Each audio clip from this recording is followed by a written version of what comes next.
Hey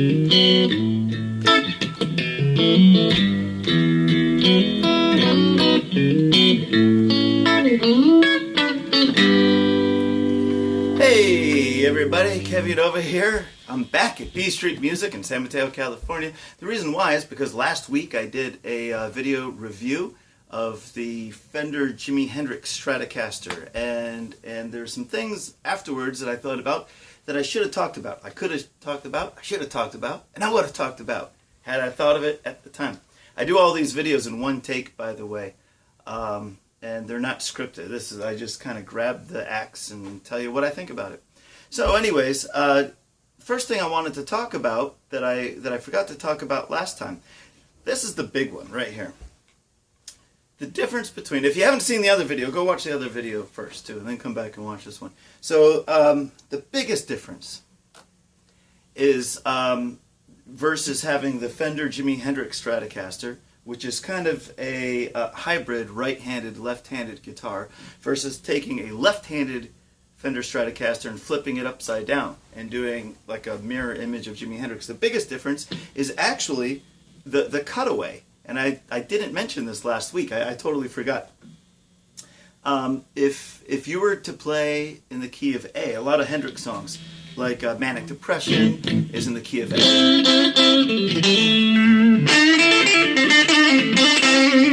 And then you go to play up an octave higher. Oh, Jesus. It's really hard to hit those notes, and I sound terrible trying to do it. Because look at the cutaway. I can barely reach that. Jimmy could do it because Jimmy had the biggest hands on the face of the earth, and I've got big hands compared to a lot of people, but I don't have Jimmy hands, and very few people do. So let's switch this really quickly, and I'll show you what I'm talking about. So if I grab this guitar now, and all of a sudden,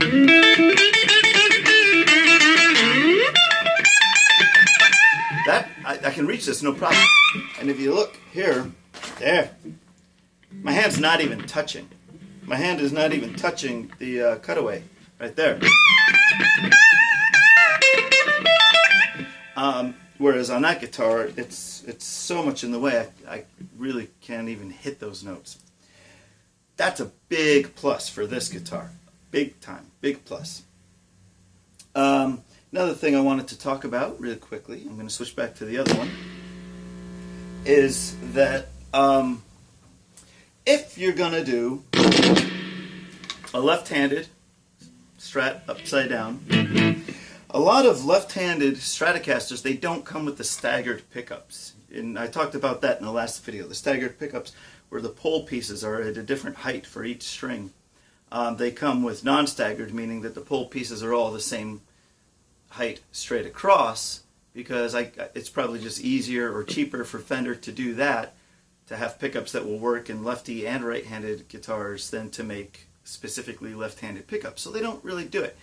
And if you get a left-handed Strat, this one I got it had flat pole pieces, so I had to replace the pickups. And like I said before, I put the Fender 5762 pickups in this one, but in order to get them upside down, I had to put them in upside down, and they don't fit in the body that way, the way the body is routed out. So I had to do some chiseling and take some wood out of the body just to make the pickups fit where they should fit, so that they should be upside down.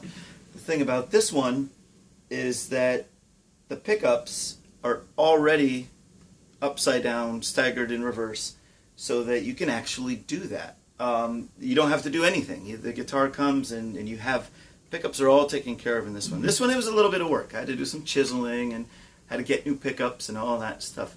So if you're thinking about doing a lefty project like this, just a heads up, you'll run into that. Another thing I wanted to talk about really quickly is the selector switch, because a lot of people, like I said, they're kind of purists, and they're complaining about how oh well, it should be just like Jimmy's. You should get a left-handed and play it upside down. Well, Stratocasters nowadays mostly all have a 5-way pickup switch, And Jimmy was really fond of using the combination where you have the two pickups either here, these two, or these two, and they're out of phase.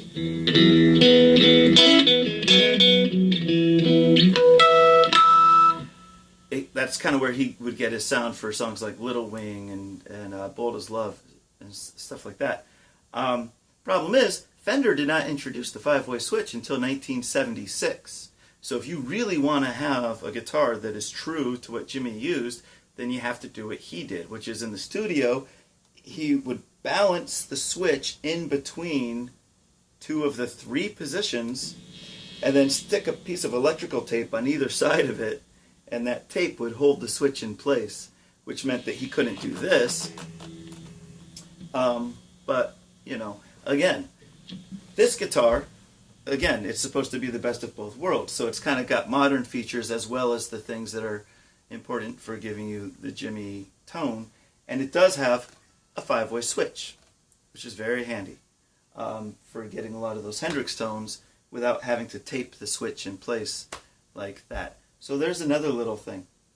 One thing I would like to mention, above all though, whether you get this guitar, whether you mod a left-handed guitar like this one, it's not going to make it sound like Jimi Hendrix.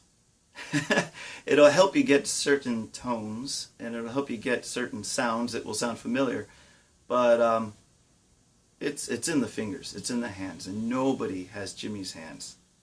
Sorry, you can't buy that. So you're never gonna, you know, you're not just gonna, don't think you're gonna get this guitar and magically sound like Jimi Hendrix. Not gonna happen. You know, you can practice for 20, 30 years and maybe do an okay Hendrix impersonation, but you're never going to sound just like him. So I think that's all I wanted to talk about. I think that's it. So we covered the pickups, we covered the cutaway here. There was something else I wanted to talk about too, and I can't remember what it was. Can't remember for the life of me. So since I can't remember, what I'm going to do instead is I'm just going to play a little bit of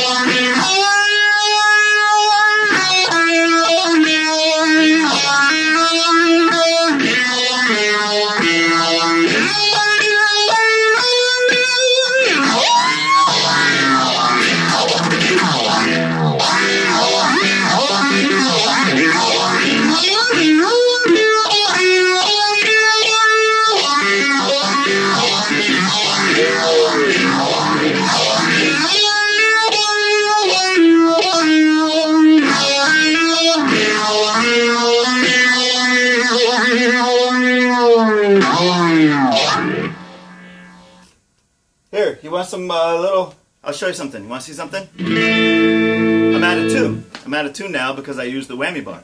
And I'll bet you what string is out of tune. I'll bet you it's the G string. It's the G string. So you know how you fix that, boys and girls? What happens is when you use the whammy bar, the string passes through the nut this way, and then you release the whammy bar, but the string doesn't always come back. So what ends up happening is it's tighter behind the nut, looser in front of the nut. It goes out of tune. So one way you can fix that after coming out of a dive bomb is to do a quick bend. Let's